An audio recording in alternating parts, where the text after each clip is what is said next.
রিশাদ টেবিলে বই পড়ছে। নিলয় পিছনের ব্যালকনিতে দাঁড়িয়ে এক মনে সিগারেট টেনে যাচ্ছে। হঠাৎ তারা দুজনেই শুনতে পায় দরজায় কড়া নাড়ার শব্দ। ঠক ঠক শব্দের সাথে তারা আরো শুনতে পেল, ওই দরজা খোল, ওই শালারা খোল, খোল বলছি, তোরা ঘরে মেয়ে নিয়ে কি শালা, দরজা খোল। রিশাদ দৌড়ে নিলয়ের কাছে যায়। নিলয় হাসতে থাকে। রিশাদ ওর হাসি দেখে অনেক অবাক হয়ে জিজ্ঞাসা করে, তুই এমন সময় হাসছিস কেন? তোর সমস্যাটা কি? তো যা, দরজা খোল, এখনই খোল, না হলে বাকিটা সবাই জেগে যাবে।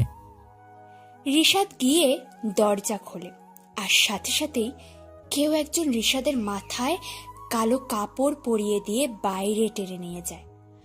রিশাদের মৃদু চিৎকারে নিলয় দৌড়ে আসে, আর নিলয় ওদের কাছে আসতেই কোনো একজন নিলয়কে মাথার মধ্যে কাপড় ঢুকিয়ে চোখ বেঁধে দেয়। ওরা দুজনকে দড়ি দিয়ে হাত বেঁধে দেয়, তারপর টানতে টানতে বাড়ি থেকে বের করে। সালা, আমাকে তুই তুই করে বলছিস? তোর আজকে বাঁচানোর জন্য কেউ নেই। নিলয় হয়তো বেঁচে যেতে পারে, কিন্তু তুই মরবি। আরাফ, সাফিন আর সোহাগ টাল মারতে মারতে কথাগুলো বলে। গাড়ির মধ্যে তুলতেই রিশাদ বলে, ভাই, ভুল হয়ে গেছে, আমাকে মাফ করে দিন, আর কখনো এমন করব না। আমাকে আমাকে ছেড়ে দিন। চুপ শালা মা। ভাই দয়া করে ছেড়ে দিন আমাদের। আর আমাদের কোথায় নিয়ে যাচ্ছেন? শালা ছেড়ে দেব? আমার থেকে নেহাকে কেড়ে নিয়েছিস, তোকে তো শালা আগে মারবো। ভাই, আপনি তো নেহাকে ভালোই বাসেন না, তাহলে নিলয়ের কি দোষ? তুই শালা বেশি কথা বলছিস, তোকে তো সবার আগে মারবো হারামি। কিছু সময় গাড়ি চলার পর থেমে যায়। গাড়ি থেকে পরপর কয়েকজন নামে। সাফিন আর সোহাগ নিলয় আর রিশাদকে নিয়ে নামে। ওদের দুজনের মুখ ঢাকা। ওরা কোথায় এসেছে জানে না।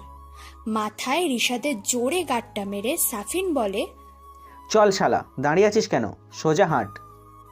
টানতে টানতে আরাফদের গোডাউনের দিকে নিয়ে যেতে থাকে।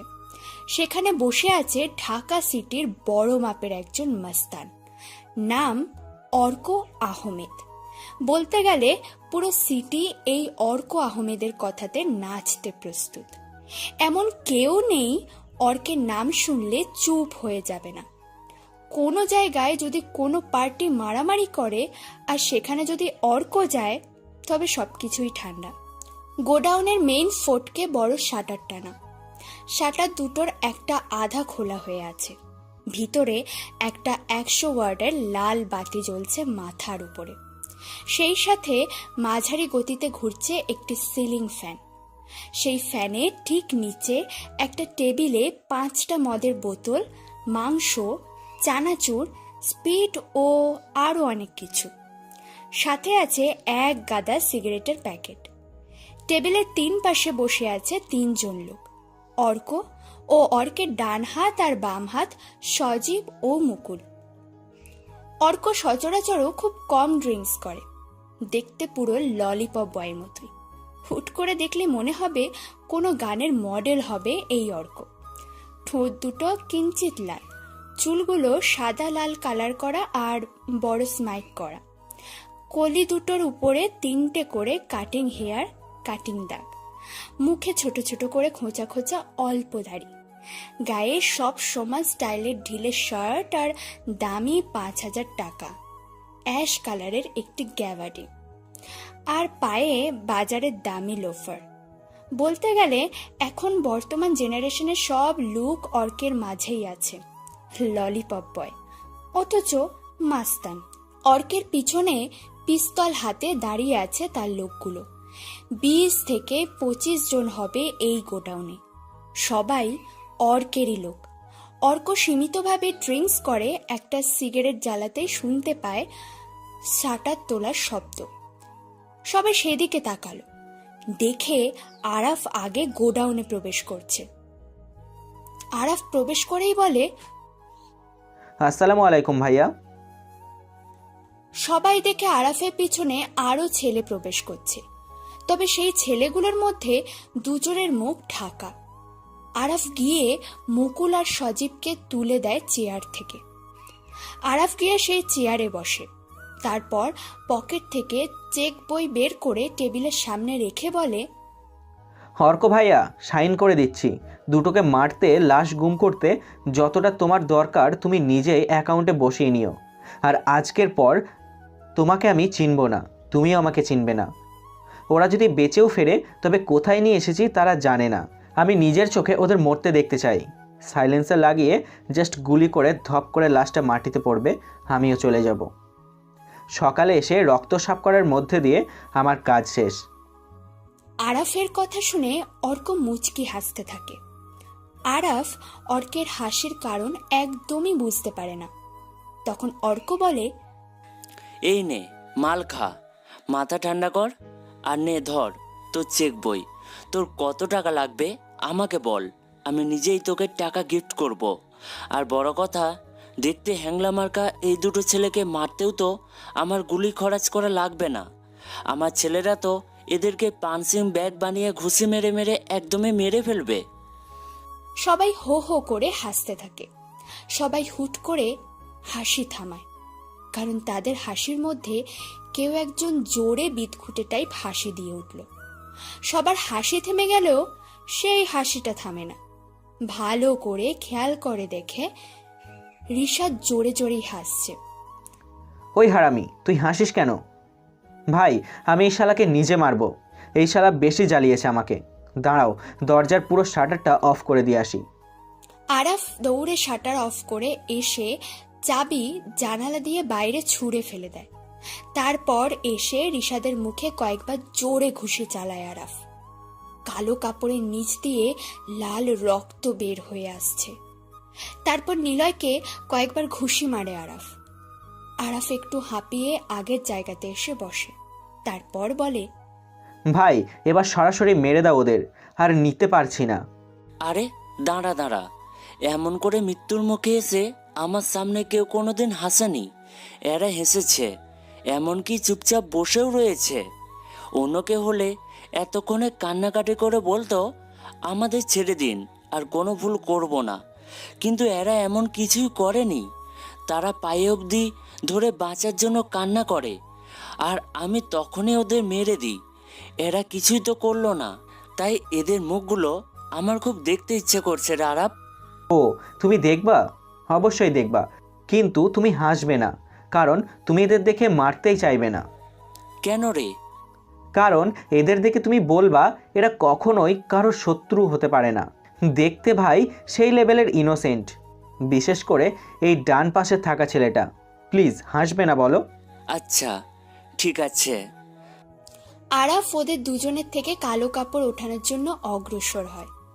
তখনই সাফিন থামিয়ে বলে, ভাই ভাই, আমি একটা কথা বলি। বল। সবাই তো অর্ক ভাইয়ের কাছে বাঁচার জন্য কান্না করে, এরা তো কাঁদলই না। তাহলে এদেরকে এনে ভাইয়ের পায়ের কাছে বসিয়ে দিই, আর হাত খুলে দিয়ে ভাইয়ের পা ছুঁয়ে দিই, আর আমি পিকচার তুলে রাখবো। প্লিজ ভাই, প্লিজ কথাটা রাখো। ওরে শালা, তোর মাথাতে তো দেখি আইডিয়াতে ভর্তি। সাফিনের কথা শুনে সবাই হেসে দেয়। সোহাগ আর সাফিন দৌড়ে গিয়ে ওদের টেনে তুলে হাতে দড়ি খুলে দেয়। তারপর মাথায় কয়েকবার গাঁটটা মেরে অর্কের পায়ের কাছে বসায়। অর্ক কোমর থেকে পিস্তল বের করে প্রথমে তার ডান পাশে থাকা নিলয়ের কপাল সোজা তাক করে। আরাফ এসে পিছন থেকে নিলয়ের মুখের কাপড় আস্তে আস্তে তুলে দেয়। ঠিক তখনই সবটা যেন হুট করে নিস্তব্ধ হয়ে যায়।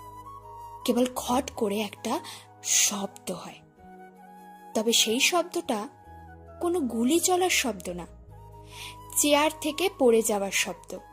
আর সেই শব্দের উদ্দেশ্যে সবাই তাকিয়ে বোবা হয়ে যায়। চোখের পলক যেন কারো একবারের জন্য হলেও পড়ছে না। সবাই গাল বড় করে চোখ কপালে তুলে অর্কের দিকে তাকিয়ে আছে। কি মিস প্রেম কুমারী, শুয়ে শুয়ে কার কথা ভাবছেন শুনি? অনুর কথা শুনে নেহা শোয়া থেকে উঠে বসে। নেহা শুয়ে শুয়ে ফোনে নিলয়ের ছবি দেখছিল। ছবিগুলো সে অনুর ফোন থেকে নিয়েছে। কারণ অনুর বয়ফ্রেন্ড রিশাদ। আর রিশাদ অনুর কাছে যতগুলো ছবি পাঠিয়েছে তার অধিকাংশই নিলয়ের সাথে তোলা। তাই নেহা অনুকে না জানিয়েই নিলয়ের ছবিগুলো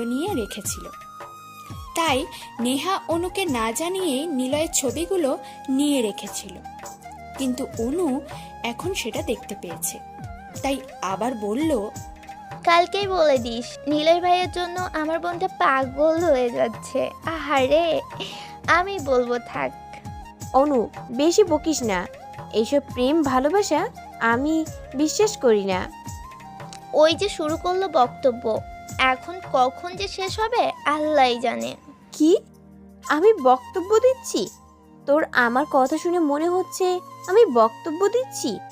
অনু, তুই যা আমার সামনে থেকে। আহারে, আমার লজ্জাবতী রে। আহা, পড়ানো জুড়াই গেল রে। কেউ আমাকে পানি দে রে, তয় ডুবে মরার জন্য না, খাবো। অনু কথাটা বলে মুখ টিপে হাসতে লাগলো। নেহা বুঝে গেছে এখন অনুকে না থামালে খেপিয়েই মারবে, তাই প্রসঙ্গ ঘোরাতে নেহা বলে, দেখ, ফাজলামো রাখ। এখন বল, তুই তো দেখছিলি আমাকে রতন চাচা যেদিন অজ্ঞান অবস্থায় রেখে গিয়েছিল, তাহলে তুই কেন বলিস নাই এ বাড়িতে এ কথা? তার আগে বল, তোর সাহস কি করে হয়েছিল? আমি তো ভেবেছি তোর সাথে ওই জানোয়ারগুলো কি না কি করেছে, আর তা তুই সহ্য করতে না পেরে জ্ঞান হারিয়েছিস। অনু, থাপ্পিয়ে না তোর গাল লাল করে দিব। কি করবে ওরা? বেয়াদব কোথাকার। শোন, ওদের এত সাহস নেই আমাকে কিছু করার। অবশ্য ওরা আমাকে খারাপ কিছু করার জন্য তুলে নিয়ে গিয়েছিল। যখন নিয়ে যাচ্ছিল তখন কেউ একজন এসে আমাকে ওদের থেকে বাঁচায়, আর আমার সামনে সেই ছেলেটা মুজিবকে গুলি করে মেরে দেয়। মুজিবের লাশ আর রক্ত দেখেই আমি অজ্ঞান হয়েছিলাম। তারপর যখন জ্ঞান ফেরে নিজেকে নিজের বাড়িতেই দেখি। ওহ, আর আমি ওসবের ভয়ের কাউকে কিছু বলিনি। তবে যখন তোকে ফেলে চলে যাচ্ছিল আমি দৌড়ে তোর কাছে গিয়ে চিৎকার করি, সবাই আসে। আর সবাই আসতেই আমি বলি তুই কি দেখে জোরে চিৎকার করে অজ্ঞান হয়ে গেছিস। সবাই ভেবেছিল তুই ভূত দেখে এমন করে পড়েছিস। দুজনে আরও কিছুক্ষণ নিলয় আর রিশাদকে নিয়ে কথা বলে, হাসাহাসি করে। দুজন মেয়ে দুটো ইনোসেন্ট ছেলেদের নিয়ে রঙিন স্বপ্ন বোনার অপেক্ষাতে বিভোর হয়ে হাসাহাসি করছে। আর ওদিকে নিলয়ের মুখে কাপড় তুলতেই অর্ক চেয়ার পিছনে ছুঁড়ে ফেলে দেয়। পুরো শরীর অর্কের কাঁপতে থাকে। হাতের কাঁপুনিতে কখন যে মাটিতে পিস্তল পড়ে গেছে অর্ক তা খেয়ালই করেনি। সবার সামনেই অর্ক নিলয়ের সামনে হাঁটু মুড়ে বসে যায়। হাত জোর করে কিছু বলতে যাবে, তখনই আরাফ দৌড়ে এসে পিস্তল হাতে তুলে বলে, অর্ক ভাই, এসব কি করছো তুমি? এমন করে হাত জড়ো করে বসে রইলে কেন? মারো ওকে, এখনই মেরে শেষ করে দাও তুমি। অর্কের ইশারাতে সজীব গিয়ে আরাফের গালে কষে চড় দেয়। আর বাকি সবাই অর্কের পিছনে এসে অর্কের মতো করে বসে মাথা নিচু করে নেয়। অর্ক আরাফের দিকে তাকিয়ে বলে, সালা, তুই কাকে তুলে এনেছিস? কেন ভাই, এই তো আমার শত্রু, একেই তো মারার জন্য তোমাকে ডাকলাম। অর্ক দৌড়ে গিয়ে আরাফের গালে আরও দুটো চড় দেয়। তারপর ছুটে এসে নিলয়ের সামনে আবার আগের মতো বসে হাত জোর করে বলে, হারামে কুত্তা সোর, একে চিনিস তুই? ইনি তোর সাথে শত্রুতা করবে? বল, তোর মতো মানুষের সাথে ইনি কথা বলছে, এটাই তো অনেক। আর ইনি যেচে পড়ে কারোর সাথে শত্রু এমনকি বন্ধুত্বও করে না। আরে ভাই, তুমি ওর জন্য আমাকে মারলে কেন? কে ও? সময় থাকে এখনো মাপ চেয়ে নে, না হলে আমি কিন্তু তোকে আর বাঁচাতে পারবো না। ভাই, ও ছোট, ওকে প্লিজ তুমি মাপ করে দাও। ও তোমাকে চিনতেই পারেনি। ভাই, ও কে? আরে সালা, ওনার নাম নিলয়। তুই নিলয় ভাইকে তুলে এনেছিস? রাস্তায় তোর লাশ পড়ে থাকেনি বলে তোর ভাগ্যটা অনেক ভালো দেখছি। বাইরে যা, যে দেখবি তোর আর আমার পুরো বাড়িটাই স্নাইপার দিয়ে ঘেরা আছে। যদি ইনি বেঁচে না ফেরে আমাদের আর নিঃশ্বাস নেওয়ার সুযোগ থাকবে না। আরে ভাই, ওর নাম তো নিলয়, আমি তোকে জানি। আরে গাধা, ইনি এই দেশের টপ মাস্তান, মাস্তান of the rockstar, the dangerous boys গ্যাংয়ের লিডার। আরাফ ছুটে এসে অর্কের পাশে এসে বসে পড়ে। সাফিন দৌড়ে শাটার খোলার চেষ্টা করে, আর সোহাগ জানালার কাছে চাবি খোঁজার চেষ্টা করে, কিন্তু ওরা ব্যর্থ হয়ে দৌড়ে অর্কের পিছনে এসে হাত জোড় করে বসে। আরাফ বলতে থাকে, ভাইয়া আমি সরি ভাইয়া, আমাকে মাফ করে দিন, আমি আপনাকে চিনতে পারিনি ভাইয়া, প্লিজ মাফ করে দিন আমাকে। আরাফের কথা শেষ হতেই রিশাদ ধীরে ধীরে মুখ থেকে কাপড় তোলে। অর্ক আরও অবাক হয়ে তাকিয়ে থাকে সেদিকে। আরাফদের দিকে তাকিয়ে গালি দিয়ে বলে, আরে আরাপ, তুই করেছিস কি? পুরো ডেঞ্জার বয়েজ গ্যাংয়ের মেন লিডারকে ধরে এনেছিস। তুই বেঁচে আছিস কি করে? ভাই, ওরা ছোট, ওরা ভুল করে ফেলেছে, আপনারা মাফ করে দিন প্লিজ, ওরা আর কখনোই এমন করবে না। নিলয় মাথা নিচু করে বসেই থাকে। এখনো অবধি সে কোনো কথাই বলেনি, কেবল সব কিছু মাথা নিচু করে শুনেই চলেছে। আর এদিকে রিশাদ নিচে পড়ে থাকা পিস্তলটি হাতে নেয়। তারপর নিলয়ের ফোনটা অনেকক্ষণ হলো বাজছে, কিন্তু কেউ ফোন তুলছে না। রাফিন সাহেব কয়েকবার গাড়ি থেকে নেমে বাড়ির সামনে পায়চারিও করে নিল, কিন্তু কারো কোনো প্রকার দেখা নেই। অবশ্য এত রাতে নিলয়রা ঘুমিয়েও পড়তে পারে ভেবে রাফিন খুব একটা চিন্তিত না। তবে নিলয়দের সাথে তার দেখা করার খুব দরকার, তাই এই রাত 12টার সময় কখনোই নিলয়দের সাথে রাফিন দেখা করতে আসতো না। রাফিন পকেট থেকে ফোন বের করে আবার কল দিল, কিন্তু সেই আগের মতো করে বেজেই চলেছে। না, আর সহ্য করতে পারছি না, যা হয় হবে, এবার বাড়িতে ঢুকে পড়বো। কথাটা ভাবতে ভাবতে মেন গেট থেকে গিয়ে হাত লাগতে গেটের দরজা খুলে গেল। রাফিন একটু অবাক হয়, কারণ এত রাতে মেন গেটের দরজা আধা খোলা আছে। রাফিন এতক্ষণ কিছুই খেয়াল করেনি। আচ্ছা, চোর আসছে নাকি? রাফিন কথাটা ভাবতে ভাবতে বাইরে সিঁড়ি বেয়ে নিলয়দের ফ্ল্যাটে গেল। দূর থেকেই নিলয়দের রুম থেকে বাইরে আলো আসতে লাগলো, দরজাও খোলা। এটা নিশ্চিত কোনো চোরের কাজ। শালা এত রাতে চুরি করতে এসেছে, আজ ওর ব্যবস্থা হবে। রাফিন কথাটা বিড়বিড় করে বলে ধীর পায়ে এগিয়ে যেতে থাকে। দরজার কাছে আসতেই দেখে সবকিছু ঠিকঠাক, আলো জ্বলছে একটা, টেবিলে বই মেলা আছে, নিলয়ের ফোন বিছানাতে পড়ে আছে। রাফিন কিছুটা জোরে শব্দ করে ডাকে, নিলয়, নিলয়, রিশাদ, কোথায় তোমরা? কেউ কি বাড়িতে নেই? কেউ আছো? রাফিনের কোনো প্রশ্নের উত্তর সে পায় না। পুরো রুমে আনাচে কানাচে সব জায়গায় সে খোঁজ করলো, কিন্তু কাউকে সে দেখতে পেল না। যখন বের হয়ে আসবে তখনই রাফিন দরজার সামনে অনেকগুলো পায়ের ছাপ দেখল। ধুলো জমা পায়ের ছাপগুলো দেখে রাফিন ঘাবড়ে যায়। দ্রুত হেঁটে সে নিচে চলে আসে। নিচে আসতেই চায়ের দোকানে থাকা সেই বয়স্ক লোকটার সাথে রাফিনের দেখা হয়। রাফিন বলে, আচ্ছা চাচা, নিলয় আর রিশাদকে দেখছি না তো, ওরা কোথায়? আপনি কে?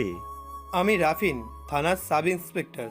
ও, তাহলে আপনাকে বলাই যায়, কয়েকজন ওনাদের বয়সের ছেলে এসে ওকে তুলে নিয়ে গেছে। আমি যখন বাইরে আসছিলাম প্রকৃতির কাজে, তখন দেখি ওদেরকে কালো কাপড় পরিয়ে এই সোজা একটা গাড়ি নিয়ে চলে গেছে। কি? আপনি কিছু বলেননি কেন এতক্ষণ? আসলে মাঝে মাঝেই দেখি ওরা রাতে বের হয়, তাই ভাবলাম হয়তো প্রতিদিনের মতোই আজও তারা বের হয়েছে। ও শিট, ধন্যবাদ। রাফিন গাড়ি চালিয়ে সেদিকে যেতে থাকে। পকেট থেকে ফোন বের করে আগে বাড়িতে কল দেয়। রাফিনের বউ রুহি ফোন রিসিভ করতেই রাফিন বলে, আজ হয়তো বাড়িতে আসতে অনেক দেরি হয়ে যাবে, তুমি খেয়ে ঘুমিয়ে পড়ো, খুব বড় একটা কেস এসে গেছে, রাখি। রাফিন তাড়াতাড়ি ফোন কেটে দেয়। রুহি একটু চিন্তিত হলেও কিছু মনে করে না, কারণ সে জানে পুলিশের চাকরি, কখন কি ঘটে তা আগে থেকে জানা যায় না। তবে রুহি স্পষ্ট বুঝতে পেরে রাফিনের কণ্ঠে অনেক বেশি উৎকণ্ঠা হয়ে পড়ে। রাফিন থানাতে ফোন করে। রিং হতেই রাফিন বলে, তাড়াতাড়ি নাম্বার রোডে গাড়ি নিয়ে তোমরা যারা আছো এখন সবাই চলে আসো, জলদি। রাফিন গাড়ি চালাতে থাকে। চারপাশটা যেন কেমন লাগছে তার। রাফিন একেবারে শিওর আজ রাতে নিলয় আর রিশাদকে মারা হবে, খুন করা হবে, আর ওদেরকে যারা তুলে নিয়ে গেছে তারা আরাফ। রাফিন সবকিছুই বুঝতে পেরেছে।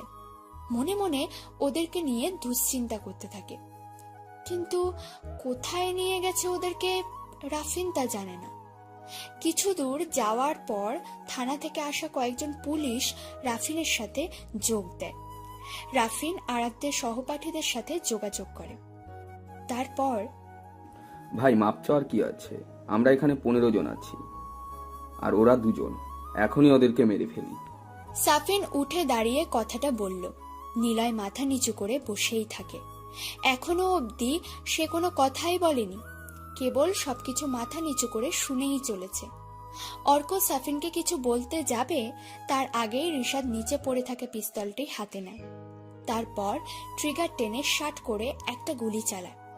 কেবল গুলি চলা আর চিৎকার করার শব্দ ছাড়া আর কিছুই শোনা যায়নি। ধম করে সাফিনের বডি নিচে পড়ে গেল।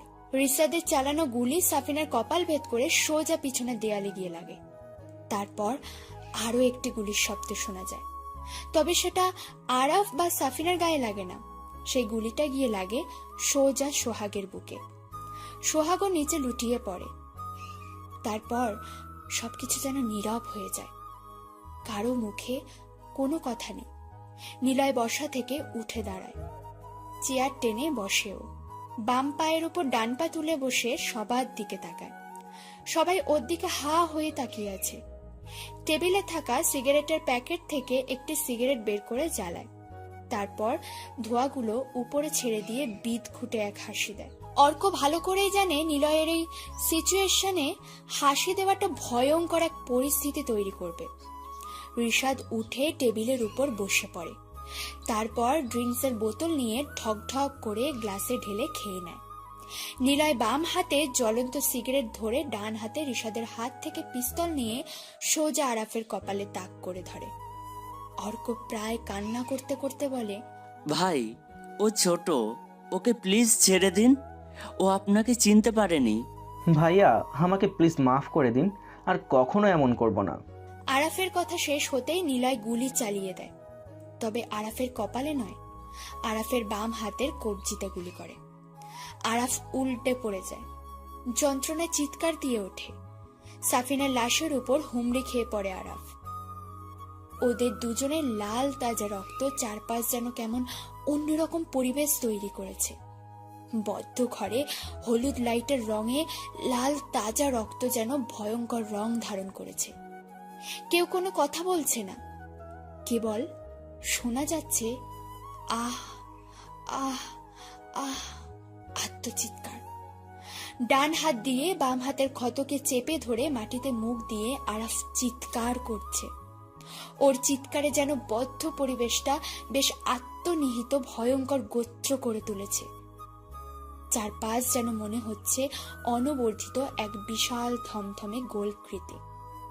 শৈলপী অর্ক কোনো কথা বলছে না, কারণ অর্ক ভালো করেই জানে এখন যদি সে কোনো কথা বলে তাহলে তাকেও এভাবে পড়ে থাকতে হবে। তাই মাথাটা নিচু করে আরাফের দিকে তাকিয়ে থাকা ছাড়া আর কিছুই করার নেই। নিলয়ের বাম হাতে থাকা সিগারেট অনেক আগেই নিজে থেকে নিভে গেছে। টেবিলে স্বনাকীর্ণভাবে পড়ে থাকা সিগারেটের প্যাকেট থেকে আরো একটি সিগারেট বের করে জ্বালায়। কয়েক টান দিয়ে অর্কের দিকে তাকিয়ে বলে, আমি চাইলে এখনই ওকে মেরে ফেলতে পারি, কিন্তু আমি দুর্বলদেরকে কখনো মারি না। ওকে নিয়ে চলে যা অর্ক, আর এই রাতের কথা আজকের পর থেকে সবাই ভুলে যাবি।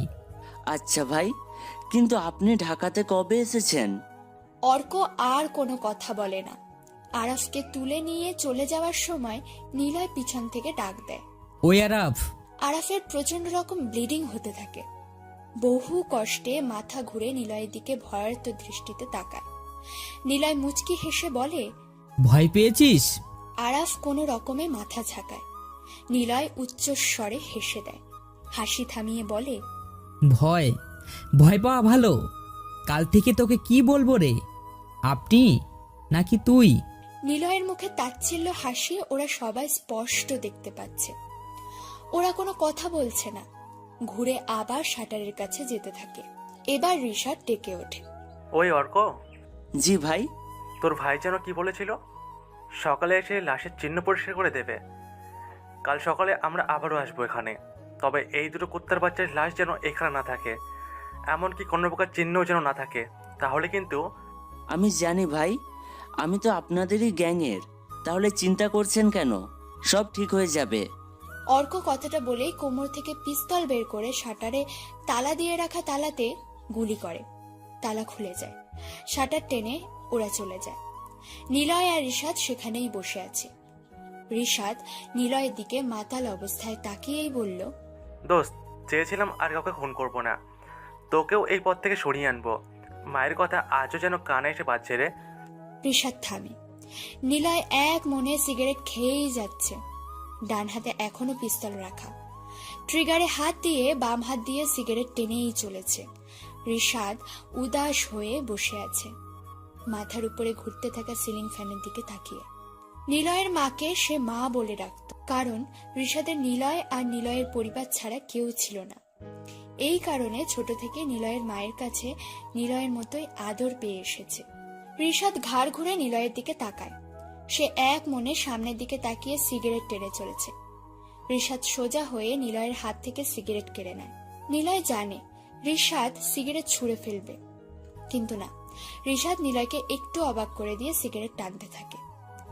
নিলয় ঋষাদের দিকে তাকায় আর ঋষাদ তাকায় নিলয়ের দিকে। দুজন কিছুক্ষণ চুপ হয়ে তাকিয়ে থেকে জোরে হেসে ওঠে। তারপর নিলয় আগে আর ঋষাদ পিছনে ঢুলতে ঢুলতে আসছে।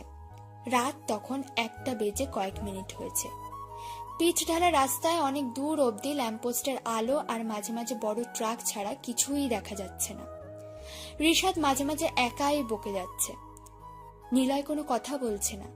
দুই পকেটে হাত গুজে নীরব হয়ে ছোট ছোট পা ফেলে এগিয়ে যাচ্ছে। আরাফদের বাড়ি পিছনে ফেলে এসেছে, খুব একটা দূরে নয়। এখনো আরাফদের বাড়ির মেন গেটের বড় টিউব লাইটটা জ্বলছে, সেটা স্পষ্ট দেখা যাচ্ছে।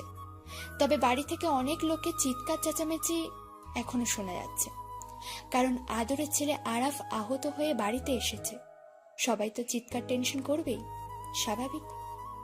নিলয় আর ঋষাদ হাঁটছে। মাঝে মাঝে দুজন উচ্চ স্বরে হাসছে, আবার চুপ হয়ে হাঁটতে ব্যস্ত হচ্ছে। আবার মাঝে মাঝে রাস্তার পাশে বসে দুজনে গল্প করে নিচ্ছে। এভাবে কিছুটা দূর যাওয়ার পর তারা দেখতে পায় দুটো গাড়ি ঠিক তাদের সোজা করে সামনে আসছে। গাড়ির আলো নিলয়ের চোখে লাগছে বেশ কড় করে। নিলয় থেমে যায়। ঋষাদ ঢুলতে ঢুলতে নিলয়ের কাছে আসে। কাছে এসে নিলয়ের কাঁধে হাত রেখে জড়ানো গলায় বলে, ভাই, আবারও কি খুন করতে হবে? ধুর, ভালো আর হব না। এরা আবার কারা রে? চুপ থাক, আগে দেখি তো। চোখের লাইট লাগার ফলে কিছুই তো আন্দাজ করতে পারছি না। নিলয় আর ঋষাদ দুজনে পাশাপাশি দাঁড়িয়ে আছে। গাড়ি এসে দুজনের সামনে ডান দিকে ঘুরে পার্ক করে। সাথে সাথেই রাফিন সহ আরো কয়েকজন পুলিশ নিলয়দের সামনে এসে দাঁড়ায়। নিলয় বেশ খানিকটা ঘাবড়ে যায়। ঋষাদের ড্রিঙ্কসের নেশা ওদের দেখেই কখন যে উড়ে গেছে ঋষাদ তা টেরও পায়নি। রাফিন দৌড়ে এসে নিলয়দের সামনে এসে দাঁড়ায়। নিলয় খেয়াল করে পুলিশের গাড়ি থেকে আরো দুজন নামে। সেই দুজনকে দেখে নিলয় আর ঋষাদ চোখ বড় বড় করে তাকায় সেদিকে। রাফিনের পিছনে নেহা আর অনু এসে দাঁড়িয়েছে। কিন্তু ওরা দুজন এখানে কেন? নিলয়ের চোখে মুখে এক বৃহৎ দুশ্চিন্তার ছাপ।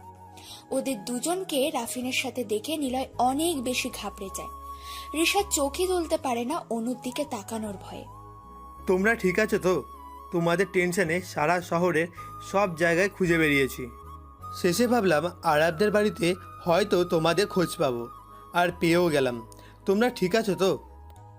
রাফিন এক নাগারে কথাগুলো বলেই চলে। নিলয় আর ঋষাদ মাঝে মাঝে নেহা আর অনুর দিকে তাকাচ্ছে, আরেকবার রাফিনের দিকে তাকাচ্ছে। তিনজনের চোখে মুখে নিলয়দের প্রতি যে চিন্তা তা বেশ বুঝতে পারছে এরা দুজন। রাফিন ওদের মুখে রক্তের দাগ, ঠোঁট ফেটে বের হওয়া রক্ত এখনো জমে আছে মুখে। রাফিন বুঝেই নিয়েছে আরাফ এদেরকে মেরেছে। তাই রাফিন বলে, আমি তোমাদের বাড়িতে গেছিলাম, সেখানে তোমাদের না পেয়ে দোকানদার চাচা বলল তোমাদেরকে কারা কালো কাপড় পরিয়ে তুলে নিয়ে গেছে। তোমাদের মতো সাদাসিধে ছেলের আরাপ ছাড়া আর কে শত্রু থাকতে পারে? তাই সন্দেহের বশে ওর বন্ধুদেরকেও জিজ্ঞাসা করি এবং শেষমেশ জানতে পারি তোমাদেরকে ওরা দুজন খুন করার প্ল্যান করে। সব জায়গা খোঁজ বাদ রাখিনি, এমনকি নেহা আর অনুদের বাসায়ও জিজ্ঞাসাবাদ করি। তোমাদের কথা বলতেই ওরাও আমার সাথে এখানে চলে আসে। তোমাদের খুঁজতে খুঁজতে আরাবদের বাড়ির রাস্তায় আসলাম এবং তোমাদের পেয়েও গেলাম। চলো এখনই আরাবদের বাসায়। বিষটা ওদের বাড়ির লোকেদেরকেও জানাতে হবে, না হলে ওরা আরও পার পেয়ে যাবে। চলো তোমরা আমার সাথে। স্যার, তারা দরকার নেই, আমরা ওদের। রিশাদের পায়ে জোরে এক পাড়া দেয়। রিশাদ বুঝতে পেরে কথাটা ঘুরিয়ে বলে, না মানে স্যার, আমাদেরকে ওরা কয়েকটা চট দিয়ে বুঝিয়েছেন যেন আমরা আর ভার্সিটিতে না যাই। আমরা না করে দিয়েছি, আমরা আর যাব না। কেন যাবে না? দিন দিন ওদের অন্যায় কাজ বেড়েই চলেছে। চলো তোমাদের সামনেই ওদেরকে অ্যারেস্ট করব। স্যার, ওরা আমাদের আর কিছু বলবে না। আমাদেরকে মারতে নিয়ে গিয়েছিল ঠিকই, কিন্তু হুট করে কোথা থেকে ওই যে আপনাকে যারা বাঁচিয়েছিল তারা এসে আমাদেরকে বাঁচায়। মানে ডেঞ্জার বয়েস? জি স্যার। তাহলে কি ওরা আবার ফিরে এসেছে? আমার মনে হয় ওরা মানুষদেরকে বাঁচানোর জন্য ফিরে এসেছে। জি স্যার, কিন্তু আমাদের সামনেই ওরা সাপিনার সোহাগকে মেরে ফেলে আর আরাফেরা মারতে যায়, কিন্তু ওর হাতে গুলি লাগে। সিচুয়েশন এমন ছিল, পরে আরাফকে আর মারা যায়নি, তাই আরাফ প্রাণ নিয়ে পালায় আর আমরাও পালাই। দেখেন তো স্যার, আমাদের মুখে সিগারেট আর মদের গন্ধ পাওয়া যাচ্ছে নাকি? রাফিন গন্ধ পেয়ে বলল, তা পাচ্ছি। আরাফেরা আমাদের জোর করে এসব খাইয়ে দিয়েছে। তবে ওরা আর কিছু বলবে না স্যার, ওরা ওদের শিক্ষা দিয়ে চলে গেছে। রাফিন কেমন যেন উসখুস করতে লাগলো। ও ঠিক কি বলবে বুঝতে পারছে না। তবে যা হয়েছে এতে রাফিন পরে কিছুই করতে পারবে না। তবে তদন্ত তো করতেই হবে, তাই মনে মনে ভেবেই নিয়েছে কাল সকালে আরাফদের বাড়িতে এসে সবটা জানার চেষ্টা করতে হবে। অনু ধীর পায়ে রিশাদের কাছে আসে। অনুর চোখে পানি। রিশাদ স্পষ্ট তা দেখতে পায়। অনু রিশাদের কাটা গালে হাত দিয়ে কিছুক্ষণ চেয়ে থেকে জড়িয়ে ধরে। রাফি, নিলয়, নেহা আর বাকি পুলিশরাও এত রাতে দুজন কপত কপতি সবার সামনে এমন করবে কেউ তা আশা করেনি। অনু জড়িয়ে ধরেই কান্না করতে করতে বলল, এত কিছু হয়ে গেছে, একবারও আমাকে কোনো কিছু বলনি। আমাকে কি পর মনে হয় তোমার? তো তোমার কিছু হলে আমার কি হবে বলো? তোমাকে যে বড্ড ভালোবাসি। নিলয় হাবার মতো তাকায় রিশাদের দিকে, আরেকবার আর চোখে তাকায় নেহার দিকে। নেহা নিলয়ের দিকেই তাকিয়ে আছে, নিলয়ও তাকায় সেদিকে। দুজনের মধ্যে চোখে চোখে কথা হচ্ছে। নিলয় মনে মনে বলেই ফেলে, ইস, এমনটা যদি ওই মেয়েটা করতো, কিন্তু পোড়া কপালে কিছুই জুটবে না। আর এদিকে নেহা ভাবছে, গাধা ছেলেটা কবে যে বুঝবে তাকেও কেউ একজন ভালোবাসে। রাফিন চারজনের দিকে তাকায়। রিশাদ আর অনু এখনো একে অন্যকে জড়িয়ে আছে এবং নিলয় আর নেহা দুজনে চোখে চোখে কথা বলছে। রাফিন কেশে উঠে বলল, হয়েছে হয়েছে, এটা কোনো প্রেম করার জায়গা না। এখন বাসায় চলো সবাই। সবাই লজ্জা পেয়ে মুচকে হাসতে থাকে। রাফিন, নেহা আর অনুকে নিয়ে গাড়িতে ওঠে। রিশাদ আর নিলয় সবার পিছনে গাড়ির কাছে যেতে থাকে। রিশাদ নিলয়ের কানের কাছে মুখ নিয়ে বলে, তুই তো সব সত্যি বলে দিয়েছিস। এখন ভয় হচ্ছে রাফিন যদি তদন্ত করে। মাস্তানিতে তোর বুদ্ধি তো আছেই, কিন্তু কখন যে কি করিস কিছুই বুঝতে পারি না। ওরা দুজনে গাড়িতে গিয়ে বসে। নেহার পাশে নিলয় আর রিশাদের পাশে অনু। অনু রিশাদের কাঁধে মাথা রেখে শুয়ে আছে আর নিলয় কাঁচুমাচু হয়ে বসে আছে। গাড়ি চলতে থাকে। একসময় নেহা আস্তে গলায় জিজ্ঞাসা করে, কেমন আছো তুমি? ভালো, তুমি? এখন ভালো, আগে টেনশনে ছিলাম। কেন? তুমি বুঝবে না। আমি তো খুব ভালো স্টুডেন্ট, বুঝে একটু বললেই বুঝে যাব। আচ্ছা, তোমাকে ওরা ধরে নিয়ে গেছিল তুমি কিছু বলনি? আমি কি বলবো? তোমার গভীর চোখ দেখলে তোমাকে অন্যরকম লাগে। কি রকম? এই যে তুমি অনেক ভয়ঙ্কর, কিন্তু চেহারাতে তোমার চোখের দৃষ্টির কোনো মিল নেই। ভয়ঙ্কর আর আমি ছোট থেকে কেউ মারলে আমি কান্না করতে করতে বাড়ি চলে আসি। তুমি অনেক ভালো নিলয়। দুজনে পিট পিট করে গল্প করে গন্তব্য পর্যন্ত।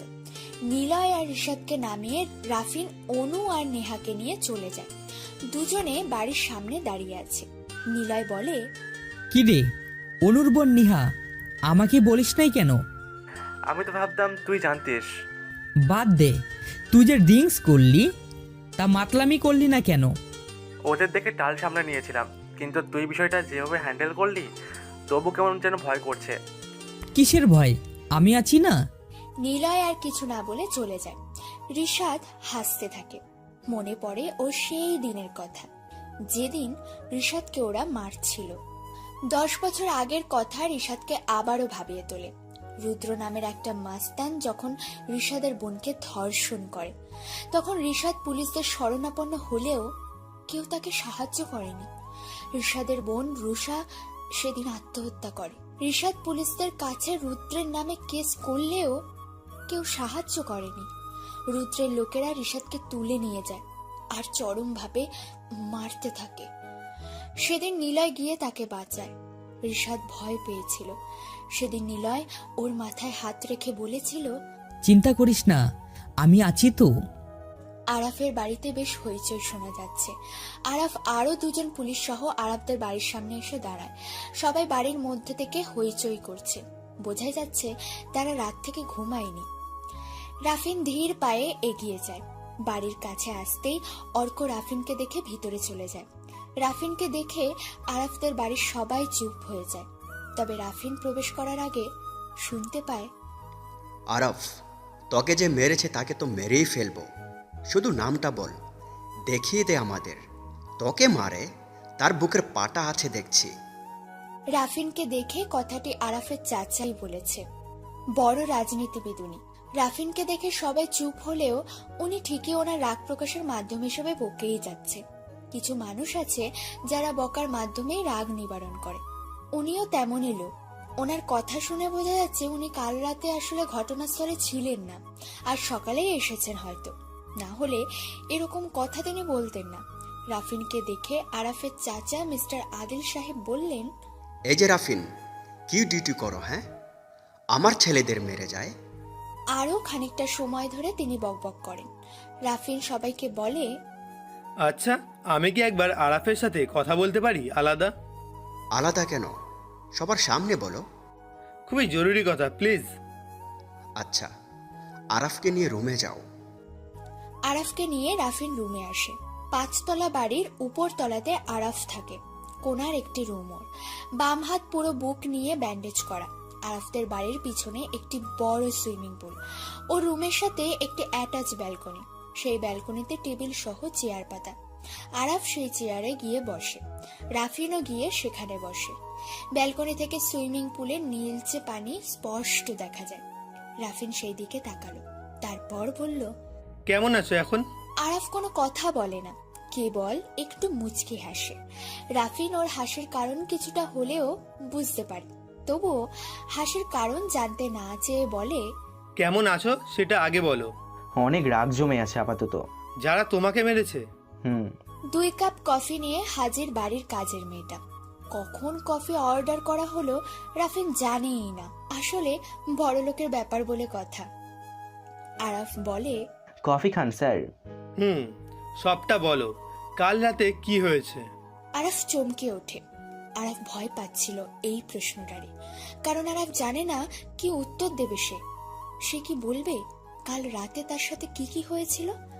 আর যদি বলেও দেয় তাহলে বিপদ আছে, আর বিপদটা যে প্রথমেই অর্ক করবে ওদের উপর সেটা আরাফ ভালো করেই জানে। রাফিন আবারও প্রশ্ন করল, কি হলো বলো, কাল রাতে কি হয়েছিল? ধোঁয়া ওঠা গরম কফিতে চুমুক দিয়ে নিল আরাফ কয়েকবার। চোখ দুটো নীলচে সুইমিং পুলের দিকে এখনো আছে। আরাফকে রাফিনের দেওয়া প্রশ্নটা শুনে আরাফের যেন কথা বন্ধ হয়ে যায়। আরাফ প্রসঙ্গ বদলাতেই যাবে, তখনই রাফিন বলে ওঠে, আমি কিন্তু জানি না তোমাকে কারা মেরেছে। প্রশ্নটা শুনে আরাফ অবাক হয়, কারণ রাফিন যদি জানে তাহলে সে আমার সাথে কেন, ওদেরই বা কেন সে ধরছে না? আমার সামনেই তো আমার লোকের কি নির্মমভাবে হত্যা করলো, আবার আমরা নিজেই সেই লাশগুলো আর প্রমাণগুলো সরিয়েছি, তাহলে কেন সে ওদেরকে ধরছে না? আরাফ মনে মনে কথাগুলো বলে রাফিনের দিকে তাকায়। রাফিনের দিকে তাকিয়ে অকারণেই হেসে দেয়। রাফিন বলে, তোমাকে আর তোমার লোকেদের ডেঞ্জার বয়েজের গ্যাংয়ের লোকেরাই মেরেছে, তাই না? আরাফের হাত থেকে কফির মগ পড়ে যায়। আরাফ ভয়ার্ত দৃষ্টিতে তাকায় রাফিনের দিকে। রাফিন নির্মল দৃষ্টিতেই তাকিয়ে আছে আরাফের দিকে, যেন রাফিনের কাছে ডেঞ্জার বয়েজ গ্যাংটা খুবই সাধারণ কিছু। রাফিনের এমন দৃষ্টিতে আরাফ বেশ বড় রকমেরই অবাক হয়।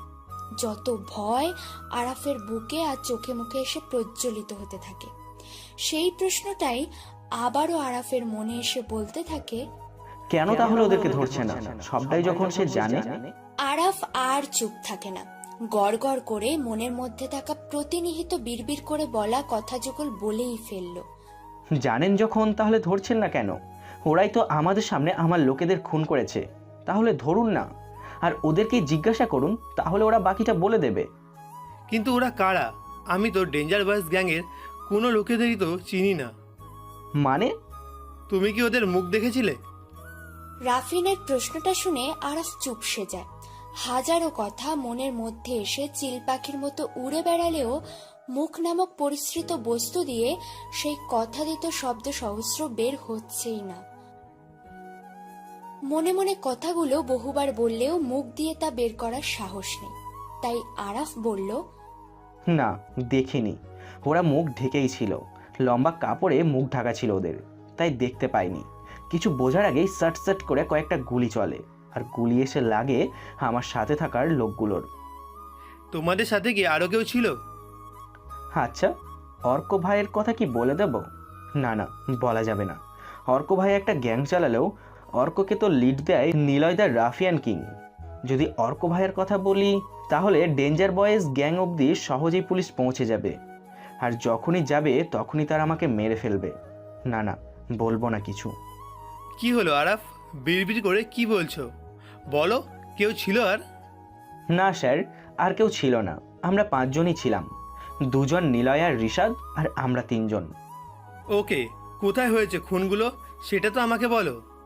ওই যে ডান পাশে যে পুরনো গোডাউন দেখছেন, ওখানে। ওকে আরাফ, রেস্ট নাও। তদন্তের জন্য তোমাকে আবার হয়তো জ্বালাতে পারি। নিলয়দের বাসায় যাবি? অনুর কথা শুনে নেহা চমকে ওঠে। কি বলবে ও বুঝতে পারছে না। নেহা একাই কথাগুলো বলে চলেছে আস্তে আস্তে। অনু আবার নেহাকে ধাক্কা দিয়ে বলল, কি হলো বল, যাবি? বাড়িতে বলেছি বিকেলে এক ফ্রেন্ডের বাসায় যাব, তুই যাবি আমার সাথে। তাই আম্মু কিছু বলেনি। এখন তুই না গেলে কিন্তু আমার যাওয়া হবে না। রিসাদ যেতে বলেছে, চল না আপু। তুই বলছিস বলে যাচ্ছিস, না হলে আমি কখনোই যেতাম না। হয়েছে হয়েছে, আর ঢং করতে হবে না। কিছু সময় পর ওরা গোছগাছ করে বেরিয়ে পড়ল নিলয়দের বাসার উদ্দেশ্যে। ওদের বাড়ি থেকে নিলয়দের বাড়ি যেতে বড় একটি বাড়ি ক্রস করতে হয়, আর নেহা এবং অনু দুজনেই জানে সেই বড় বাড়িটা কাদের। সেই বিশাল বড় বাড়িটা এই শহরের সবচাইতে নামকরা শিল্পপতি মিস্টার আদনান সাহেবের বাড়ি। প্রায়শই নেহা বাড়িটির সামনে এসে বিশাল বাড়ির দিকে তাকিয়ে থাকত। আজও তার ব্যতিক্রম নয়। ক্রস করার সময় নেহা ওই বাড়ির দিকে তাকিয়ে আছে। তখনই সে দেখতে পায় নিলয় আর ঋষাদ বাড়ি থেকে বাইক চালিয়ে বের হচ্ছে। নেহা অনুকে ডাক দিয়ে বলে, ওই দেখ, তোর ঋষাদ বাইক চালাচ্ছে। তুই না বলেছিলি ঋষাদ গ্রাম থেকে এসেছে? খুব সাধারণ একটা ছেলে, তাহলে দামি বাইক চাকার? অনু সেদিকে তাকায় এবং তাকিয়ে অবাক হয়। ঋষাদ বাইকের সামনে বসে আছে, আর নিলয় পিছনে বসে সিগারেট খাচ্ছে। বাড়ির দারোয়ানদের সাথে কি যেন কথা বলছে ওরা। অনু পকেট থেকে ফোন বের করে, রিশাদকে কল দেয়। এই কোথায় তুমি? এই তো বাড়িতে। তোমরা কি আসছো? সত্যিই তো বাড়িতে তুমি? হুম। তা আবার কোথায় থাকবো? আচ্ছা আসো তাড়াতাড়ি। রিশাদ ফোন কেটে দেয়। অনু আর নেহা একে অন্যের মুখের দিকে তাকিয়ে গাড়ি চালিয়ে চলে যেতে থাকে নিলয়দের বাড়ির দিকে। এদিকে রিশাদ নিলয়কে বলে, ওই নিলয়, যেতে হবে আমাদের, এখনই চল। রিশাদ জোরে বাইক চালাতে থাকে। কিছু সময় পর নেহাদের গাড়িটা ক্রস করে রিশাদ বাইক চালিয়ে অনেক স্পিডে চলে যায়। পিছনে নিলয় বসে আছে। আজকে নিলয়কে দেখে নেহা বেশ খানিকটা অবাক হয়। কোথায় যেন সেই দিনের মুজিবকে মারার ওই আগন্তুকের মতোই লাগছে। রাফিন সহ আরো 2 জন পুলিশ আরাফদের গোডাউনের ভিতরে প্রবেশ করে। কেমন যেন একটা অন্যরকম গন্ধ নাকে আসতে থাকে রাফিনের। গন্ধটা সে চেনে, এই গন্ধটা ব্লিচিং পাউডারের। আর গোডাউনের ভিতরটাও অনেক পরিষ্কার। রাফিন যতদূর জানে গোডাউনটা অনেকদিন যাবৎ পরিত্যক্ত ছিল। তাহলে এখানে এত পরিষ্কার থাকার কথাই না। আবার ব্লিচিং পাউডার দেওয়া, তার মানে এখানে কোনো না কোনো ডেঞ্জার বয়েজ গ্যাংয়ের খুঁজে পাওয়ার সূত্র নিশ্চয়ই ছিল। কিন্তু এভাবে সব পরিষ্কার করা কেন? কোনো রহস্য তো আছেই। রাফিন কথাগুলো মনে মনে বলে গোডাউনে কয়েকবার পায়চারি করে ঘুরে নিল। হঠাৎ ওর চোখ আটকে যায় গোডাউনের শাটারে তালা ঝোলানোর জায়গাতে। তালা ঝোলানোর আংটা পড়ে ভেঙে আছে। রাফিন কনস্টেবলকে ইশারা করে শাটারটা কিছুটা নিচে নামাতে। শাটার যখন নিচে নামানো হয় তখনই রাফিনের নাকে কেমন একটা বিদঘুটে গন্ধ চলে আসে। আর সেই গন্ধটা স্পষ্ট রাফিনের চেনা, বুলেটের গন্ধ। আর তাছাড়া ওর আশেপাশে এখনো গান পাউডার পড়ে আছে। রাফিন হাতে হাত কভার পরে নিয়ে সেগুলো সংগ্রহ করে। রাফিন আন্দাজ করেই ফেলেছে প্রমাণ লোপাটের জন্য এমন হুট করে সবকিছু পরিষ্কার করা হয়েছে। তবে তাড়াহুড়োতে এখানে প্রমাণ মুছতে সে ভুল করেছে। স্পষ্ট হয়তো এই শাটারেই ওই গ্যাংয়ের লোকেদের হাতের ছাপ থাকবেই। আর যদি না থাকে তাহলে বদ্ধ গোডাউনে তালা এলো কি করে? অবশ্যই এটা খোলা বা লাগানোর জন্য হাত ব্যবহার করা হয়েছে। রাফিন থমকে দাঁড়িয়ে শাটারের দিকে তাকিয়ে কথাগুলো বলে চলেছে বিড়বিড় করে। তারপর স্বাভাবিক হয়ে সে সেই স্থান ত্যাগ করে। বেশ কিছুক্ষণ সময় হলো নিলয়দের বাড়ির দরজায় কলিং বেল বেজেই চলেছে। রিশাদ প্রায় দৌড়ে এসে দরজা খুলে দেয়। দরজার সামনেই দাঁড়িয়ে আছে নেহা আর অনু। রিশাদ ওদের দুজনকে দেখে হাসি দেয়, কিন্তু ওদের দুজনের মুখটা বেশ গম্ভীর। রিশাদ অনুর হাত ধরে ভিতরে প্রবেশ করায়। খুব পরিপাটি একটি বাড়ি ও রুম। রুমের মধ্যে সবকিছুই বেশ দামি, যেগুলো নেহা বা অনুদের বাড়িতেও নেই। নেহার চোখ চলে যায় ব্যালকনির চেয়ারে বসে কেউ বই পড়ছে। নেহা সেদিকে এগিয়ে যায়, দেখে নিলয় বই হাতে বসে আছে, চোখে গোল চশমা, মায়াবী দুটি চোখ ও তনুশ্রী। নেহাকে দেখে নিলয় বলে,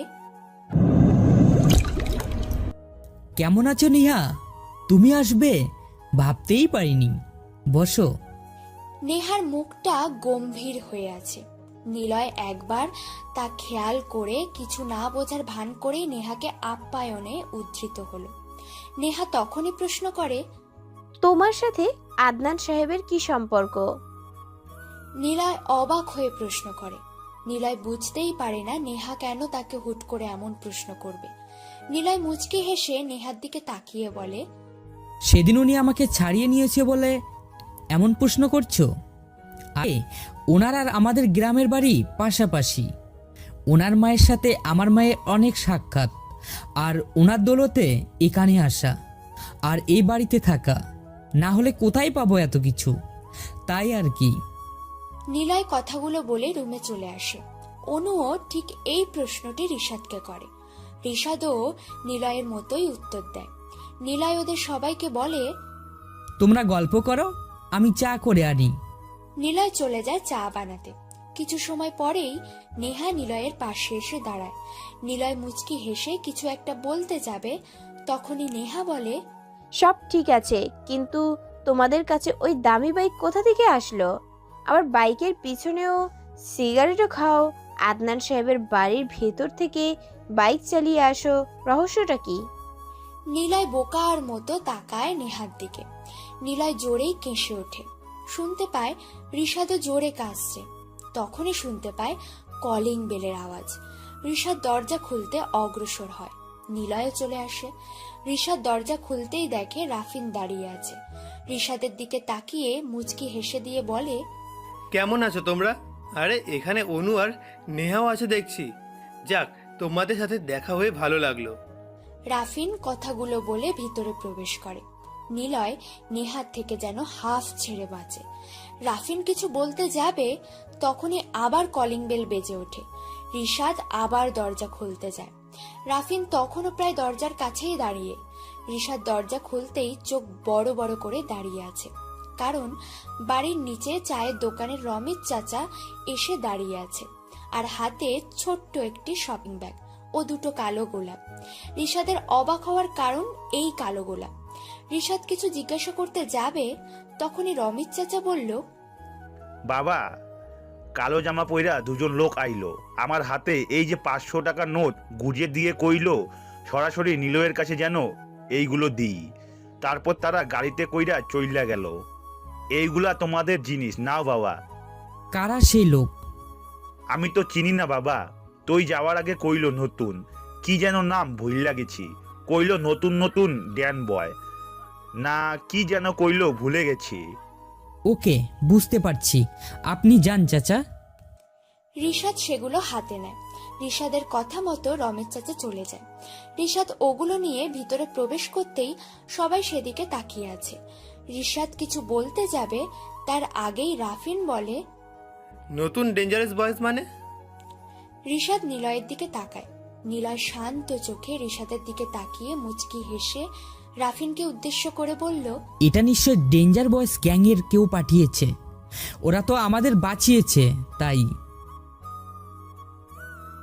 রাফিন কালো গোলাপ দুটো হাতে নিল। কিছুক্ষণ গম্ভীর চাউনি দিয়ে তাকিয়ে থেকে শপিং ব্যাগটি হাতে নেয়। তারপর নেড়ে চেড়ে দেখে, ভিতরে হাত দিয়ে কিছু একটা বের করে। সবাই রাফিনের দিকে তাকিয়ে আছে। সবাই দেখে রাফিনের হাতে একটি ছোট্ট খাম, আর সেই খামটি রাফিন ছিঁড়তেই বেরিয়ে আসে অনেকগুলো ছবি। রাফিন ছবিগুলোর প্রথমটাই দেখে 8 জন লোক দাঁড়িয়ে আছে। সবার হাতে একটা করে পিস্তল, আর 8 জনের মুখ লম্বা টুপিতে ঢাকা।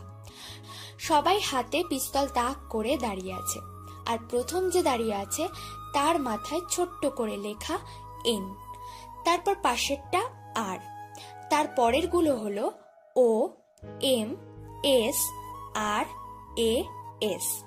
রাফিন পরের ছবিটা উল্টায়, দেখে আবারও সেই 8 জন লোক, তবে এবার প্রত্যেকের গায়ে সাদা লম্বা টুপিওয়ালা পোশাক পরা। কারো মুখ কোনোভাবেই দেখা যাচ্ছে না, আর সেই সাদা জামাতে রক্ত লেগে আছে। এভাবে অনেকগুলো ছবি রাফিন উল্টাতে থাকে। শেষের দুটো ছবির আগের ছবিটা দেখে রাফিন অনেকক্ষণ বোবার মতো তাকিয়ে থাকে সেদিকে, কারণ শেষের দুটো ছবির ওই আগের ছবিটা ছিল রাফিনের অনেক পরিচিত, যা রাফিন কখনোই ভুলতে পারবে না। ছবিটাতে কেউ একজন বসে আছে, আর তাকে ঘিরে কয়েকজন দাঁড়িয়ে আছে। যে বসে আছে তার সামনেই 2 জন লোক দাঁড়িয়ে আছে, তাদের হাতেও পিস্তল। যে বসে আছে তার দিকে পিস্তল তাক করে সেই 2 জন দাঁড়িয়ে আছে। ছবিটাতে অনেক বেশি লাইটিং করা সত্ত্বেও যে বসে আছে তার চোখে মুখে ভয়ের আর কৌতূহলের ছাপ স্পষ্ট, তা রাফিন ছবি দেখেই বুঝতে পারছে। আর তখনই রাফিনের গায়ের লোমগুলো যেন দাঁড়িয়ে যায়, কারণ এই ছবিতে যে বসে আছে সে হলো রাফিন নিজেই। নিজেকে সে এভাবে দেখবে কখনোই তা ভাবতে পারেনি। রাফিন পরের ছবিটা দেখে একটা মেয়ে অজ্ঞান হয়ে মাটিতে পড়ে আছে। মেয়েটাকে যে রাফিন চেনে তাতে কোনো সন্দেহ নেই, কারণ মেয়েটা হলো নেহা। আর তার সামনেই মুজিবের কপাল ভেদ করা লাশটি যেন কাত হয়ে পিচ ঢালা রাস্তায় পড়ে আছে। আর কিছু দূরে দাঁড়িয়ে আছে কালো টুপি পরা সেই লোক। পিছনে একটা বাইক, বাইকটা বেশ দামি, তবে কেমন যেন রাফিনের বাইকটা একটু চেনা চেনা মনে হলো। তবে লম্বা টুপিওয়ালা লোকটার পরিচিতি ডেঞ্জারাস বয়েজ গ্যাংয়ের কেউ একজন। তারপর শেষের ছবিটা রাফিন দেখে, আর দেখে অবাক হয়, কারণ ছবির ব্যাকগ্রাউন্ডে যে জায়গাটা আছে সেটা রাফিনের খুব ভালো করেই পরিচিত। ছবির পিছনের জায়গাটা হলো আরাফদের বাড়ির পরিত্যক্ত গোডাউন, আর যে দুজনকে ছবিতে দেখা যাচ্ছে তারা পিছনে ঘুরে আছে, আর গোডাউনের দরজার তালা গুলি করে যেন ভাঙছে। দুজনের মুখ দেখা যাচ্ছে না। রাফিন আরো কিছু সময় ধরে ছবিগুলোর দিকে তাকিয়ে থাকে। নিলয় ধীর পায়ে এগিয়ে যায়। রাফিন নিলয়ের দিকে তাকিয়ে বলল। নিলয় চুপ হয়ে যায়। শান্ত মস্তিষ্কের মানুষটা যেন কেমন অস্বস্তি বোধ করতে লাগলো। অনেক ঝামেলা পেরিয়ে নিলয় আজ এই অবস্থানে এসেছে। সামান্য এই পুলিশ অফিসারের কাছে নিজেকে সেভাবে প্রজ্বলিত করতে পারবে না, কখনোই না। নিলয় ছবিগুলো হাতে নেয়, একে একে ছবিগুলো সব দেখতে থাকে। ছবির সাথে থাকা অক্ষরগুলোর রহস্যও নিলয় জানে। ছবিগুলো দেখে কিছু বলতে যাবে, তখনই নিলয়ের ফোন বেজে ওঠে। নিলয় পকেট থেকে ফোন বের করতে দেখে আননোন নাম্বার। রিসিভ হতেই ওপাশ থেকে মেয়েলি কণ্ঠ বলে ওঠে, নিশ্চয়ই আমাকে ভুলে যাওনি মিস্টার রকস্টার। নিলয় থমকে যায়। কথা যেন তার মুখ দিয়ে বের হতেই চাইছে না। সবকিছু যেন কেমন অপ্রত্যাশিতই লাগছে তার। চারপাশটা যেন অকারণেই কেমন বিষাদ লাগছে, কারণ কণ্ঠটার সাথে নিলয়ের বেশ সখ্যতা ছিল, খুব ভালো করেই জানেও। নিলয় একটু হেসে বলে, সরি, কে বলছেন? নিলয়, মিস্টার রকস্টার কখনো কাউকে ভোলে না, আর আমাকে তো সে ভুলতেই পারবে না। তবুও তোমাকে বলছি, আমি সেই না, থাক বলবো না। তুমি খুঁজবে কে আমি। নিলয় কিছু বলতে গিয়েও পারে না। কেমন যেন সব উল্টো পাল্টা হয়ে যাচ্ছে তার। কণ্ঠটা খুব পরিচিত নিলয়ের, কিন্তু কেন আবার ফিরে আসবে সে? কেন সে এমন করছে? নিলয় তো তার কাছে দায়বদ্ধ নয়, তবে কি চায় সে? নিলয় কিছু বলবে তার আগেই ওপাশ থেকে বলে, বলেছিলাম না তোমাকে, আমি তোমার থেকেও বড় একজন রকস্টার হিসেবে তোমার সামনে নিয়ে আসব। আমি তাকে পেয়ে গিয়েছি। তুমি জানলে অবাক হবে। সে কে? তোমার খুব কাছের আর পরিচিত মানুষ সে। যখন সে তোমার সামনে আসবে তুমি তাকে দেখে হাঁ হয়ে যাবে। কিন্তু সে কে তোমাকে তো বলবো না, তুমি নিজেই খুঁজে নাও। তবে এটা শিওর, তোমার মতো শান্তশিষ্ট রকস্টারের চিন্তার দিন শুরু। ফোন কেটে দেয় ও পাশ থেকে। নিলয় সবার দিকে তাকিয়ে মুচকি হেসে ফোনটা পকেটে রাখলো। ঋষাদ উৎসুক দৃষ্টিতে নিলয়ের দিকে তাকিয়ে বলল, কি রে, কার ফোন ছিল? গ্রাম থেকে ফোন এসেছিল? হ্যাঁ। নিলয় বুঝে গিয়েছে ছবিগুলো কে পাঠিয়েছে, তবে জানে না নীলা কোথায় আছে আর কেনই বা সে ছবি পাঠিয়েছে। আর নিলয় ভালো করেই জানে নীলা যা বলে তা করেও দেখায়। কেমন আছিস? অর্কের এমন প্রশ্ন শুনে আরাফ কিছুক্ষণ তাকিয়ে থাকে অর্কের দিকে। অর্কের পিছনে অর্কের গ্যাংয়ের লোক দাঁড়িয়ে আছে। অবশ্য অর্কের নিজের গ্যাং থাকলেও অর্ককে লিড দেয় নিলয়। এমন অনেকগুলো অর্ক আছে যা প্রতিটা শহরে নিলয়ের জন্য কাজ করে। ভাইয়া, তোমরা মেয়েরাই আবার তোমরাই জিজ্ঞাসা করছো কেমন আছি। আমরা মারছি? তোমাদের গ্যাংয়ের লোক মারা মানে তুমিও মেরেছো আমাকে। বাদ দে সব, কেমন আছিস বল। আরাফ কোনো কথা বলে না, নির্বাক হয়ে তাকিয়ে আছে নীলচে পানি ঘেরা স্বচ্ছ সুইমিং পুলে। আরাফ বসা থেকে উঠে দাঁড়ায়, একটা সিগারেট জ্বালিয়ে অর্কের দিকে তাকিয়ে মুচকি হেসে বলে, আচ্ছা ভাইয়া, নিলয়কে মারতে কত টাকা বাজি ধরা যাবে? আরাফের মুখে এমন কথা শুনে অর্ক বসা থেকে উঠে দাঁড়ায়। নিশ্চিত আরাফ যদি আহত অবস্থায় না থাকতো তবে অর্ক এতক্ষণে আরাফকে কয়েকটা চড় কষে দিত। কিন্তু অর্ক এখন কিছুই বলল না, মাথা ঠান্ডা রেখে বলল, দেখ ভাই, যা হয়েছে ভুলে যা। ভুলে যাব? আমি কখনোই না ভাইয়া। এই আরাফকে তো ছোট থেকেই জানো কেমন ছিল। I can not forget it. এই আরাফ নিলয়কে মারবেই। আচ্ছা, তোমাকে একটা অফার করছি, তুমি ওকে মারো। কি চাও? টাকা? কত টাকা চাও? আরাফ সহ্যের সীমা পার হয়ে যাচ্ছে, তুই মাথা ঠান্ডা কর, ভুলে যা প্লিজ। আরাফ আবারও চুপ হয়ে যায়। সমাপ্তময় সিগারেটে কয়েক টান দিয়ে সিগারেটে অ্যাশে সিগারেটের পিছনটা রেখে দিয়ে বলল, তুমি কি হতে চাও? পুরো দেশের রকস্টার? তাই হবে, আমি তোমাকে রকস্টার বানিয়ে দেব। ভয় নেই তোমার। নিলয়কে তোমায় মারতে হবে না, আমি ওকে মারবো, আর তোমাকে বানাবো রকস্টার। অর্ক আরাফের গালে কয়েকটা চড় দেয়। তারপর কোমর থেকে পিস্তল বের করে আরাফের দিকে তাক করতে যাবে, তখনই আরাফ জোরে হেসে ওঠে। আরাফের এমন বিদঘুটে হাসি শুনে অর্ক বেশ খানিকটা বিচলিত হয়। অর্কের দিকে পিস্তল ধরতেই অর্ক হাসতে হাসতে বলে, নো ভাইয়া, নো। তুমি রকস্টারের লোক হতে পারো, কিন্তু আমার কাছে নিলয় বা তুমি, এমনকি ডেঞ্জার্স বয়ের গ্যাংও কিছুই না। পিছনে তাকাও একবার। অর্ক পিছনে তাকায়। ওর সাথে থাকা লোকজন, এমনকি অর্কের ডান ও বাম হাত সজীব এবং মুকুল অর্কের মাথার সোজা পিস্তল ধরে দাঁড়িয়ে আছে। অর্ক হাবার মতো তাকিয়ে থাকে তাদের দিকে। কি বলবে সে খুঁজে পাচ্ছে না, কিছু বলার মতো কথাও তার মাথায় আসছে না। কেবল ফ্যাল ফ্যাল করে তাকিয়ে আছে ওদের দিকে। আরাফ হাসতে থাকে, আবার উচ্চস্বরে হাসে। হাসতে হাসতেই বলে, পিস্তল নিচে রাখো।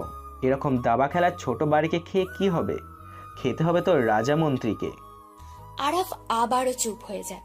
ছোট ছোট ধাপ ফেলে ফ্রিজ থেকে কয়েকটা দামি বিয়ারের বোতল বের করে আনে আরাফ। শান্ত ভঙ্গিতেই একটা বোতল অর্কের দিকে এগিয়ে দেয়। অর্ক প্রথমে না নিতে চাইলেও আরাফ ঝাড়ি দিয়ে ওঠায় তা হাতে নেয়। তারপর একে একে অর্কের পিছনে থাকা ছেলেগুলোকেও বিয়ারের বোতল দেয়। সোজা এসে আগের জায়গাতে আরাফ বসে। বিয়ারের বোতলের চিপি খুলে কয়েক ঢোক গিলে মুচকি হাসতে থাকে। অর্ক আরাফের এমন আচরণ আগে কখনো দেখেনি। একদম ডেঞ্জারাস বয়েজ গ্যাংয়ের লিডার নিলয়ের মতোই আচরণ। শান্তশিষ্ট, মুখে অসাধারণ এক মুচকি হাসি। এমন একটা ভাব যেন কিছুই হয়নি, যা হবে তা গোপনে। কিন্তু কেন সে এমন করছে?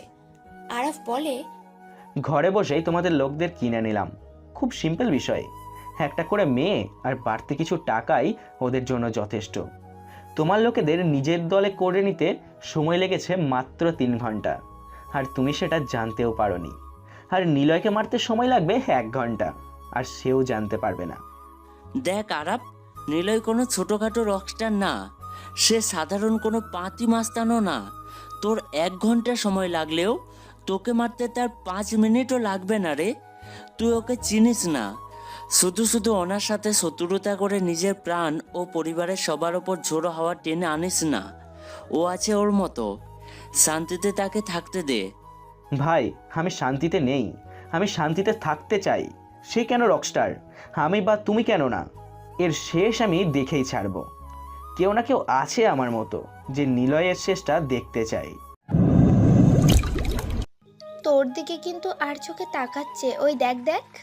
অনুর এমন কথা শুনে নেহা লজ্জা পাচ্ছে। অনু বারবার নেহার কানের কাছে মুখ নিয়ে নিলয়ের ব্যাপারে বলেই চলেছে, আর নেহা বারবার অনুর থেকে কথা শুনে লজ্জাতে লাল হচ্ছে। আপু, ভালো লাগছে না। প্রপোজ তুমি করবা নাকি ও করবে? তোমাদের যা লক্ষণ, তাতে করে মনে হয় প্রেম হবে, তবে প্রপোজ হবে না। অনু চুপ কর ভাই, সে তো প্রপোজ করছে না, তাহলে আমি কি করব? তুমি করো। একটা মেয়ে হয়ে তাকে বলবো ভালোবাসি?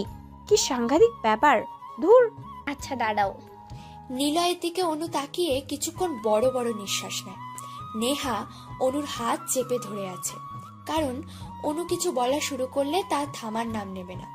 যদি বেশি কিছু বলে ফেলে তাহলে সমস্যা আরো বেড়ে যাবে। অনু বলে, নিলয় ভাইয়া, আপনি কি কাউকে ভালোবাসেন? মানে? মানে কি বললো অনু? আরে মানে কিছু নেই। কাউকে ভালোবাসেন কিনা বলেন। যদি অন্য কেউ হয় তবে কিন্তু মেরে হাত পা ভেঙে গুঁড়ো গুঁড়ো করে দেব, আর যদি সে হয় তবে কোনো কথাই নেই। এই অনু, অন্য কেউ? সে কেউ মানেটা কি একটু বুঝিয়ে বলবা? ওই তুমি চুপ করো তো। এভাবে আরো বেশ কিছু সময় চারজনের গল্প হাসি মজা চলতেই থাকে। আর ওদিকে ঈর্ষান্বিত মনের বিশাল পরিশ্রাবণ তৈরি করে একজন ব্যক্তি খুঁজে চলেছে সমাপ্তময় এক রচনা, যেখানে থাকবে একটাই রকস্টারের গন্ধ ও পদধূলি।